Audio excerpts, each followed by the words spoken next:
When I was about 18, I made some bad decisions and was fighting with my mom a lot.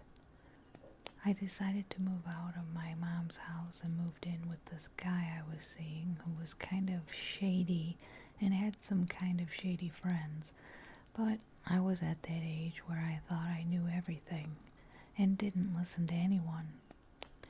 So we had to move out of the place we were staying, and a guy he had worked with before offered to let us stay at his place. We moved in with this guy. We didn't have a car and I wasn't working at the time, but my boyfriend was looking for a job. Because the guy we were staying with worked nights, he was there all the time during the day. And my boyfriend, since he was looking for work, he was out all day, every day. So it was just me and his friend. The guy was a drunk, but not like an angry drunk or anything. Just like one of those guys that sits around and drinks all the time and doesn't really do anything. So no big deal. He was a little creepy and stared at me a lot, but I was young and stupid and didn't think much of that either. So the place we were living in was a 2-bedroom trailer, but the kind that didn't have real doors. Instead, it had these plastic curtain type doors that didn't close all the way, except on the guy's bedroom. All the rest of the doors were these weird curtain type. That's important a little later. So the first couple of days, everything was cool. The guy shared his beer with us and pretty much left us alone. The first day my boyfriend went to look for work and I was alone with this man. I was sitting in the living room just hanging out, playing solitaire with a deck of cards and listening to the radio. And this guy comes out of his bedroom and starts staring at me. I'm a little creeped, but I figured whatever, the guy seems harmless enough, so I pretty much ignored him. He sat there for like an hour, just drinking beer and staring at me, and then said he was going to take a nap. The next thing I hear, he's playing with himself, loudly. He's making all kinds of grunting and groaning noises in the back room, and it was a little weird, but he was letting us stay there rent-free, so whatever. About the time he quiets down, my boyfriend gets back, and he comes back out and is hanging out like nothing is going on. I was a little weirded out, but when I went for a walk with my boyfriend and told him about it, he didn't seem too worried. The next day, same thing again. Boyfriend leaves to go look for a job, and I'm in the house alone with this creeper roommate. So same thing again, I'm sitting in the living room playing cards and listening to the radio, and just like the day before, he comes out and drinks for a while and stares at me, and then says something about taking a nap. This time I hear him jerking off again, and he starts moaning my name really loud. I was way weirded out at this point, but like before, my boyfriend comes back about the time he quiets down, and we go for a walk. I told him about it and he thought it was weird, but still figured the guy was harmless. The next day, same routine. Boyfriend leaves to go look for work. I'm sitting in the living room playing cards on the couch, and Creeper comes out and starts drinking again. This time he starts talking to me. So, I've been meaning to talk to you about some things. Okay. I like to masturbate. I wanted to know if that makes you uncomfortable. I guess not. I mean, it's your house and all. You can do what you want. Okay, good. I just wanted to make sure you were okay with it. I'm thinking that's the end of it, and he's going to go back in his room like the last couple of days, when the creeper opens his pants and starts jerking off right there in the chair in the room with me. I started pretending to focus really hard on my card game, like he's not wanking it like a subway hobo on the other side of the room, because I just don't know what else to do. And this creeper gets up with his junk hanging out of his pants and lays down on the floor next to the couch I'm sitting on. I remember mumbling something about wanting to go for a walk and noped the F over the back of the couch and bolted for the door.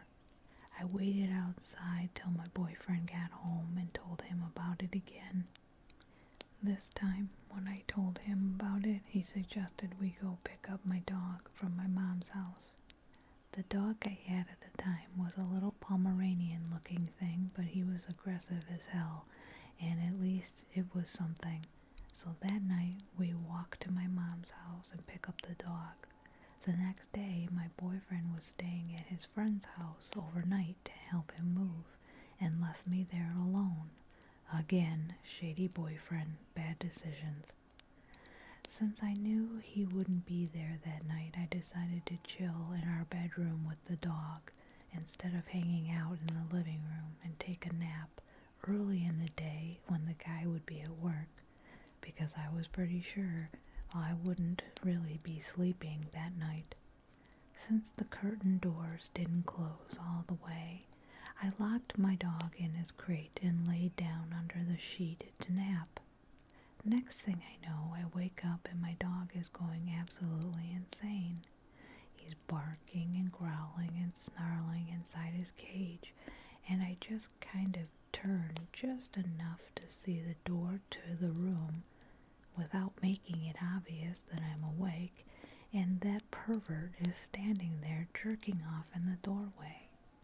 I'm completely freaking out at this point because there's no real way out of this room if he decides to come in and do something to me, and I don't really have anything to defend myself with except a 10-pound dog. So I act like I'm still asleep and kind of roll over where he can't see me from where I am, but I can see the door. He opened the door wider so he could still watch me. I'm losing my shit at this point, sit up and scoot into a corner where he'd have to actually come into the room to see me and ask him, "Can I help you with something?" He made some kind of weird noise and wandered off down the hallway. Then I got up, got my dog's leash, and decided I was getting the F out of that house. By the time I get into the living room to leave, he's sitting on the couch, staring at me again, and then he starts talking again. So, I don't think this is working out. You and your boyfriend should probably find somewhere else to live. Yeah, that's probably a good idea. I'll tell him about it when he gets back, and we'll figure something out. I'm just going to take the dog for a walk for now. I decided I was going to walk the few miles to my boyfriend's buddy's house because there was no way in hell I was staying in that creeper's house alone again. I left and the guy just kind of stared at me, but I figured that would be the end of it and I likely wouldn't see him again. I headed off down the road, and about half a mile away from the house I hear his moped behind me. I figured he was just going on a beer run or something, so I just kind of moved off to the side so I wouldn't be in his way when he went by. But he pulls up beside me and starts screaming about what a whore I am and how I let him on, and we've got until the next night to get our shit out of his house. I honestly thought he was going to attack me or something, but after about 10 minutes of that, he just hopped on his moped and drove away, and I booked it the hell out of there. Now, by this time, it was pretty late at night, like around midnight, and it was pitch black since it was kind of a rural area without street lights or anything through most of the way to my boyfriend's friend's house. I didn't even think to grab any of my stuff when I left and just hauled ass to my boyfriend's friend's house, which was a good 6 to 8 miles away. Fast forward a couple of days later, and we got a ride back to the guy's house to pick up our stuff while he was at work, since he said he left it on the porch. When we got there to get it, all my underwear was missing, and the rest of my clothes had white stains all over them, and some of them were cut up. It was the creepiest thing I'd ever seen, and we just threw away most of it. We found out later that apparently the guy was known around the place. He worked as Uncle Perv because he'd gotten in trouble a few years back for doing the same kind of thing to his niece when she was staying with him for a while. So Uncle Perv, let's not ever meet again.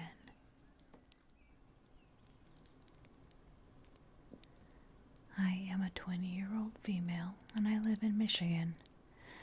I was 16 years old when these events happened. I am a huge athletic nerd and I go hiking every day unless I feel lazy. I picked the wrong day to go one day and I met and experienced something I will not want to experience again. I drove to the hiking trail I go to just about every time I go hiking, and this day I saw a creepy guy who looked like he would be in his 30s, but me being as stubborn and hard-headed as I was back then, I ignored my gut and went and started jogging on the trail. I took a short glance at him and started going onto the trail, and I got 200 to 300 yards away from the entrance and took a short break until I heard a scream from what sounded like a man and looked down the path, which made my heart drop. I saw the guy running straight toward me as my adrenaline rushed into me. I started to run as fast as I could. This guy was running so fast he was catching up with me, and I was a really fast runner. This guy ran like he had taken 2 shots of steroids as I was starting to cry in panic. I took a sharp turn into the woods and started to run back to the parking lot area. I kept hearing his footsteps not too far behind me once again as I kept running. The footsteps started to go slower as I was getting closer and closer to the parking lot. At last, I made it to the parking lot and cried tears of joy as I took out my cell phone and called the cops. Not so long after they arrived, they searched and found the man. He was a homeless 37-year-old guy, and they said they found a butcher knife in one of his coat pockets. To this day, I am glad I did ROTC throughout high school, or else he would have had an energy advantage against me. To the creepy maniac homeless guy, let's never meet ever again.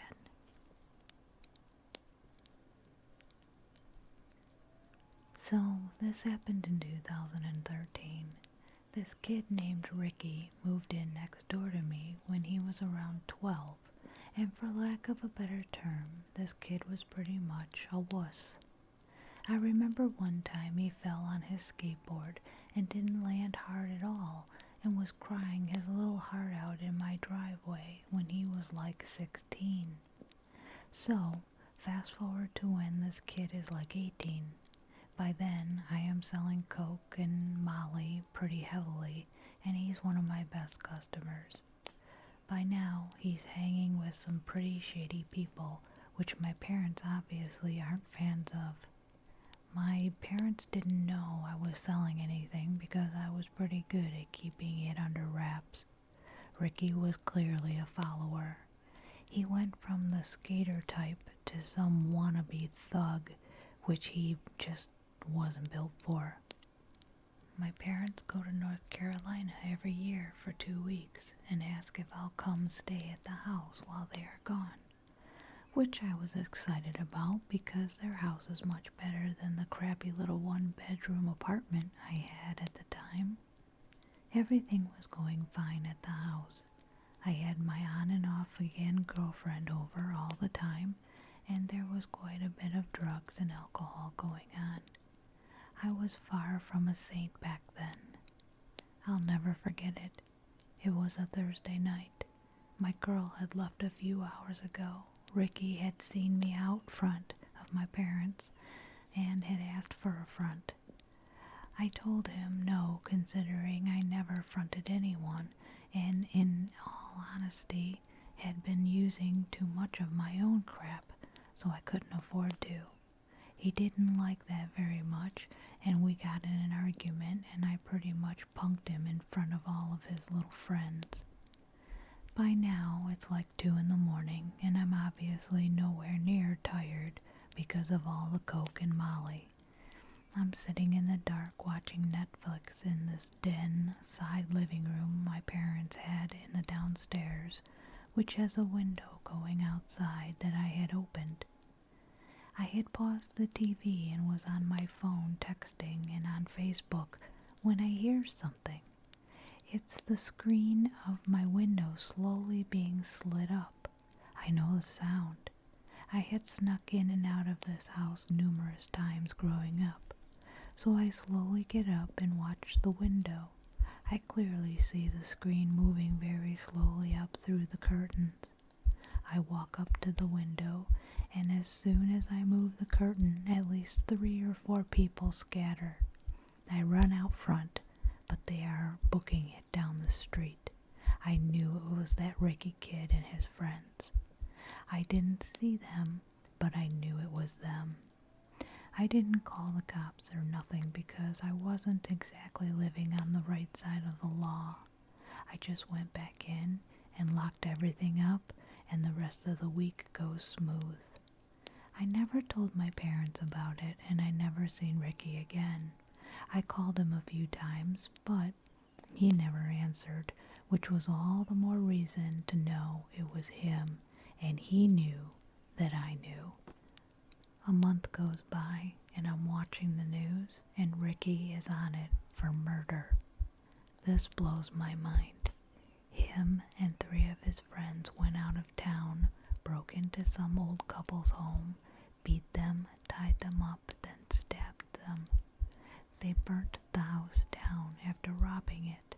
They all ended up telling on each other, and he got sentenced to 35 years for testifying against his co-defendants. Makes me wonder, if I was asleep when they got in, what could have happened?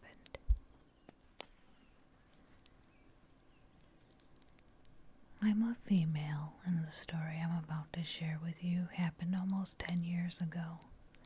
At the time, I was 17 years old, and like most teenagers my age, I was content to lock myself away in my room with my laptop and the headphones. In autumn of that year, my parents went up north for the weekend. We live in Michigan, and the Upper Peninsula is famous for its scenery that time of year. I was left with the house to myself for the entirety of the weekend and thought nothing of it. I enjoyed my privacy and didn't mind being alone. Let me tell you about my house and where we lived. Our house is very old and a modest dwelling, 2 floors and a basement. All the bedrooms are on the first floor, since the second floor is an unfinished attic. The house itself is about 8 miles from the nearest town. The backyard is pretty large, with an even larger cornfield stretching out for acres and acres, separating the property from the lake on the other side of the trees. The cornfield stretches partially around the house, creating a wall between our house and our neighbors to the east. It wasn't isolated by any means. There are 5 houses very near. A local hunter, a farmer, a retired couple, a construction worker, and the local preacher were the people I called neighbors. It's a quiet road, little traffic, and only the occasional coyote howl to disrupt the night. A nice, calm place to live. It was day 2 of my weekend alone. It was a chilly evening, so I shut my window and locked it before I huddled up on my bed with my laptop. I've always been a big fan of urban legends, especially legends that have some truth woven into the tale. Truth always makes a good story better and makes a scary story all the more frightening. That night I had no idea that I was about to take part in my own scary tale. While I was zoning out on my laptop watching horror videos and reading stories online, I heard an odd noise over my headphones. I pulled one speaker away from my ear and focused on the sound. The sound was coming from my window. My bedroom is a corner bedroom, and as a result, I have two windows. One window facing my neighbor to the west, and the second window faced the backyard. It was the second window that had the strange noise. At first, I thought leaves and loose branches were getting blown against the screen since it was fall, and the weather in Michigan can get pretty harsh and unpredictable, but my reasoning didn't quite fit with the sound. It wasn't a banging or rattling, it was like metal wires snapping. I removed my headphones and used my laptop screen as a light to see where I was walking without putting a glare on the window's glass. The curtains and blinds beneath were drawn, preventing anything outside from being able to see inside. I was nervous about looking outside. I was alone, and I had no idea what was going on.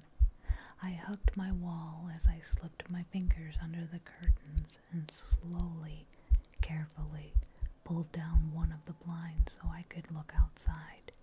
There, standing in the darkness outside my window, was a person holding a knife, cutting at my screen. My heart skipped a beat as my blood ran cold. My instincts told me not to make a sound and stay out of sight. I slid down my wall and crawled on my hands and knees to my cell sitting on the small table next to my bed. I called 911 and whispered everything to the person on the other line. I told them someone was outside my window and he had a knife and that I was alone. The operator stayed on the line with me and kept reassuring me that the police were on the way. I could hear my screen being cut open. I kept telling her I wanted to run, but she insisted I stayed put and didn't make a sound. Suddenly, the snapping sound of the screen wires being cut stopped. I listened, and I almost screamed in fear when I heard a new sound. The knife was digging at the wooden frame of the window, and the man tried to pry it open from the outside.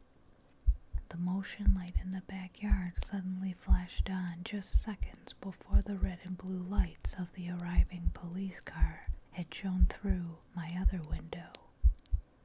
I listened carefully and heard someone running from the car to the backyard. I could also hear their radio clicking on and off as they checked the area. A loud knock at the front door made me jump. I heard a man call out for me, identifying himself as a cop. Still scared, I opened my bedroom door and crept down the hallway. I peeked into the living room and didn't see anything. The knocking persisted, and again the cop identified himself. I peeked through the window and front door and saw him standing there, his eyes still checking the yard. I flung open the door and almost pulled the cop inside my house. I was just so happy to see someone else. He asked if I was okay and if I could give a description of the man I saw. I couldn't. He was wearing all black and had a hood pulled up, which shrouded his face. All I could do was describe the large hunting knife he used to cut my screen.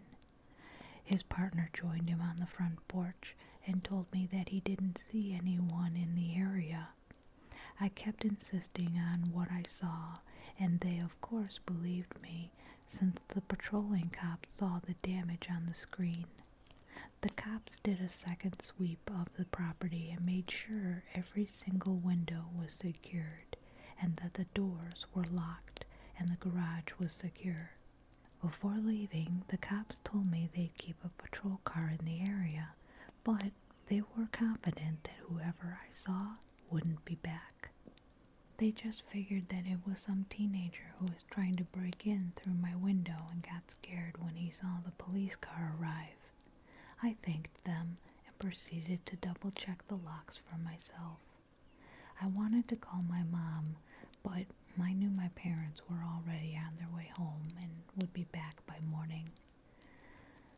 Well, unable to go back into my room, I chose to sleep on the couch in the living room and tell my parents as soon as they walked in the front door. About an hour later, after I was finally able to relax and started to drift off to sleep on the couch, I heard a loud bang against my back door. I sat straight up and looked through the kitchen and to the back mudroom that led to the back door. Bang! This time, I knew I was in danger. I grabbed my cell and dialed 911 again. I ran into the kitchen and grabbed a large knife from the butcher's block and huddled on the floor against the counter and cabinets. I pressed the phone to my ear as the operator, a man this time, continued to talk to me so I didn't feel alone. Bang! I gripped the knife tighter and began mentally trying to psych myself up. If this man managed to get inside, would I be able to defend myself? I had a knife.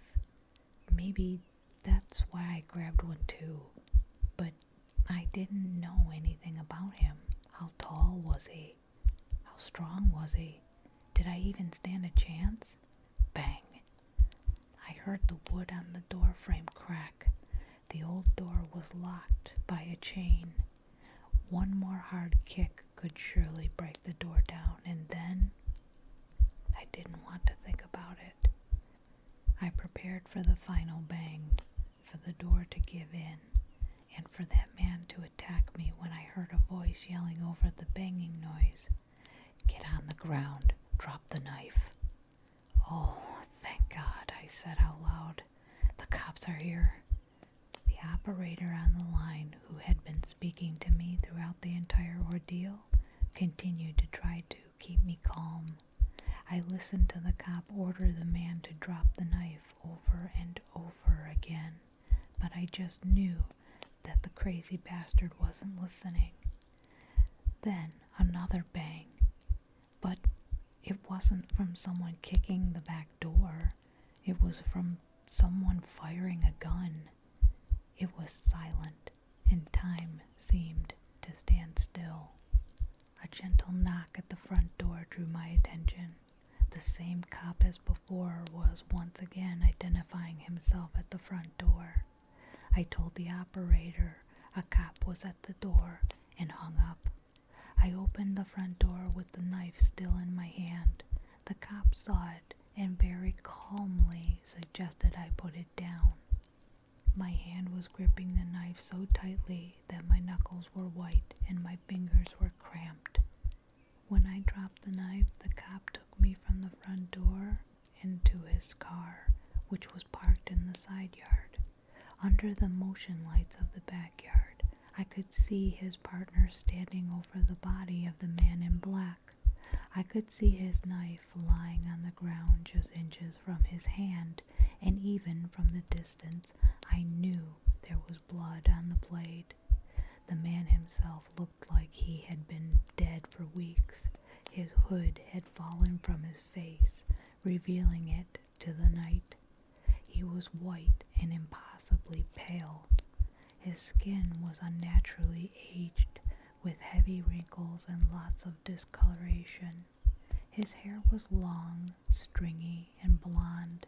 His eyes, still open, were sunken into his skull. I was taken to the police station to deliver a statement and to ensure that there were no other attackers on my property. When I told them everything I knew to the interviewing cop, another cop walked into the room with a file in his hands. He whispered something to the first cop and handed him the file. I asked the cop if they knew who the man was, and he nodded. I asked to know who he was and what he wanted. At first the cop didn't want to tell me, but I needed to know. I managed to coax the cop into telling me, and a part of me wishes I let it go. The man was a chronic junkie who abused any and all drugs he could get his hands on. He was also a violent schizophrenic with bipolar disorder. He used to live in the area until he was finally locked up in a mental hospital about 20 years prior. The act that got him locked away all those years ago was as a result of his attempt to burn down a local church, declaring that he was the true Son of God and that all religious figures, priests, ministers, etc., were false prophets and tools of the devil. The cops figured that he was trying to break into my house because he thought it was where the preacher lived. He had the wrong house and would have killed me anyway if he had gotten inside. After a moment of letting this sink in, I asked why the cops didn't see him the first time I called. His answer sent shivers up my spine, and now I never look at my backyard the same. He told me that the man had hidden in the cornfield the first time and was watching the house from between the rows. He had never left. He was also there watching the house and waiting for the police to leave. He truly was crazy, and I'm glad he won't be around anymore.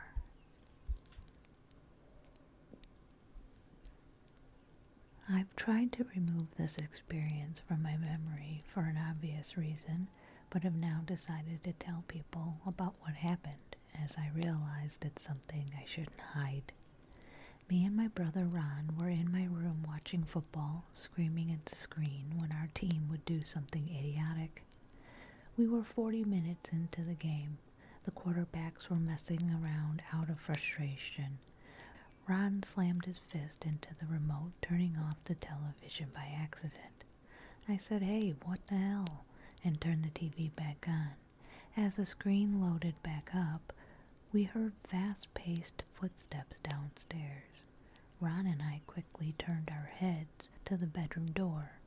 I turned down the volume to hear the noises clearer. "I think someone's inside," Ron said. I could hear the stutter in his voice. He was anxious. "No, it's probably just the dog," I sighed. Ron, however, was a lot more cautious. He walked over to the door and locked it. The click it made obviously alerted the intruder. At the time, though, I brushed it off as my Jack Russell Terrier. We heard even more footsteps. Ron whispered, "That's not the dog." Ron, being nervous, put me on edge, so I agreed with him and turned off the bedroom lights.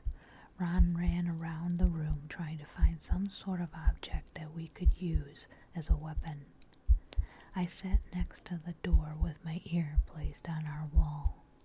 They were thin, so if there was anyone inside the house, I would hear. Nothing happened. It was just dead silence with our heavy breathing. "Take a look," Ron said. He had his phone turned on just in case we needed to dial 911. I laid on my chest and looked through the gap under the bedroom door. I saw blackness, but I could see faded boots down the upstairs hall. I felt my hands shaking as I pushed myself back up to my feet. I tiptoed to Ron, who was waiting anxiously for the answer. "Someone's here," I whispered, as low as I could. Ron's face went pale as he stared into nothingness. At one point, I thought he was going to black out on me. I pulled Ron over to our window. I quietly opened the window and looked down at the grass, 2 stories below my current position. Ron was still in a different world, as if he blocked himself from reality, therefore leaving the responsibility to me. I tried to not pay much attention to him and instead focus on escaping. I took Ron's phone out of his hand as he crouched on the carpet. He had installed one of those apps where specific fingerprints can enter the phone. I took his hand, which was shockingly freezing, and held his pointer finger on the screen. I jumped out of my skin when the phone let out a loud bleep, and all of a sudden I could hear footsteps running straight to the bedroom door. I quickly typed in 911 and put one leg out of the window. I heard thumps on my bedroom door and shouting. He was shouting, "I'm going to kill you." I landed on the porch roof and shouted at Ron to snap him back into action. Ron stood up quickly and stumbled outside of the window. He landed on the roof beside me as I forced the window shut again. "We need to jump," I said. I could hear faint thumping behind the walls. He was struggling to get inside our room. I jumped off of the porch roof and sprained my ankle. Ron was wobbling on the edge of the roof. "Quick," I said. I avoided shouting as whoever the intruder was would have known we were outside. Ron touched his chest, head, right shoulder, and left shoulder, making the cross, and jumped. He rolled when he landed on the ground and rubbed his neck as we ran blocks. We had run a good 6 blocks till I realized I had left the dog behind and heard a faint voice in my jean pocket. I pulled out the phone to hear a woman asking if I was still there. I told her that we needed cops immediately. She told us to stay on the line and cops were en route to the house. I burst into tears from fear of what just happened and worrying if my dog was hurt. I talked to the operator as both me and Ron slowly walked back to the house. We heard the siren and felt weight lifted off of our shoulders. I sat in my chair on the porch with Ron in a squat position beside me, both waiting to come face to face with the intruder. 4 cops came out. There was no man, but one of them was holding Lewis. Lewis was my dog. I stood up and held Lewis close, kissing his head and patting his back. I sat back down in the chair and placed him on my lap, still hugging him and apologizing for leaving him behind. The cops explained that there was nobody inside. There was nothing stolen either. In fact, they explained there was nothing there that would have proven someone invaded our property. They never found him, but I can assure you I haven't had one good night's sleep since. Every night I lock my door and keep my dog with me in my room. Ron installed some CCTV cameras in both of our houses. We both agreed to never speak about it again.